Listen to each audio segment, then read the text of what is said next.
Hello friends, welcome to the Jim Corbett fan club. तो क्यों बंदूक पास में होने के बावजूद भी जिम कॉर्बेट साहब को कुल्हाड़ी से भालू को मारना पड़ गया? तो क्या है पूरी कहानी, आइए सुनाता हूँ।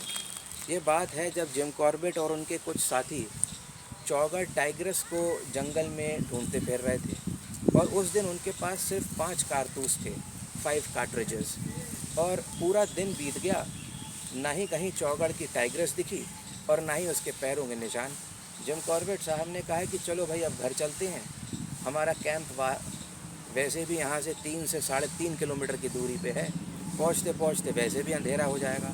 लेकिन तभी उन लोगों ने देखा कि झाड़ियों में 2 पहाड़ी बकरे खड़े हुए हैं। जिम कॉर्बेट साहब के साथियों ने कहा कि सर आप इन्हें शूट कर दीजिए और इसका जो भी मीट निकलेगा वो हम लोग आपस में डिवाइड कर लेंगे। जिम कॉर्बेट साहब ने भी सोचा कि चलो ये लोग बेचारे दिन भर से मेरे साथ भटक रहे हैं, घर जाते जाते कुछ ले जाएं अपने साथ। उन्होंने उन 2 बकरों को शूट कर दिया। इस तरीके से जिम कॉर्बेट साहब के 3 कारतूस खर्च हो गए, 2 उनके पास बचे थे।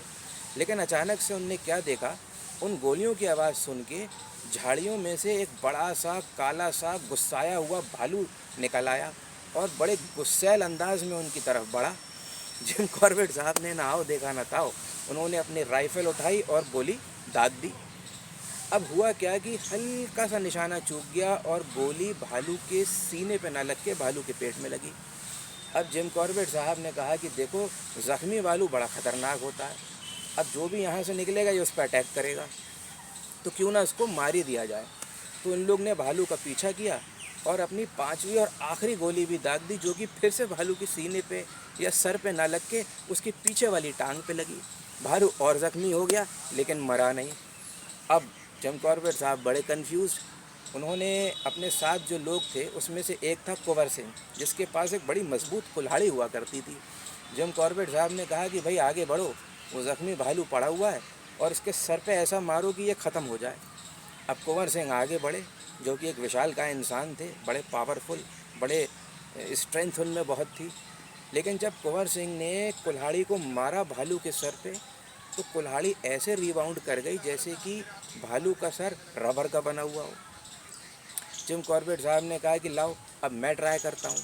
फिर जिम कॉर्बेट साहब आगे बढ़े कुल्हाड़ी लेके। अब ज़ख्मी भालू के पास जाने में डर भी लग रहा था, उसका तो एक पंजा ही बहुत होता है। अब किसी भी भालू की स्ट्रेंथ किसी मायने में एक शेर से कम नहीं होती है। डरते डरते जिम कॉर्बेट साहब भी आगे बढ़े, लेकिन बहुत कम लोग ये बात जानते हैं कि जिम कॉर्बेट साहब जो थे कुल्हाड़ी चलाने में बड़े दक्ष थे, बहुत परफेक्ट थे, बहुत एक्सपर्ट थे। यहाँ तक कि एक माचिस की तीली को भी वो 2 टुकड़ों में चीर सकते थे अपनी कुल्हाड़ी से। इतना परफेक्ट एम और स्ट्रोक उनका था।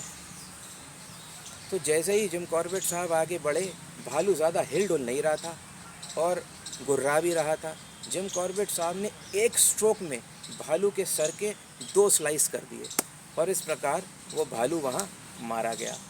तो ये थे जिम कॉर्बेट साहब। ही somehow knew how to kill animals which were dangerous for human beings. Keep watching for interesting and exciting stories.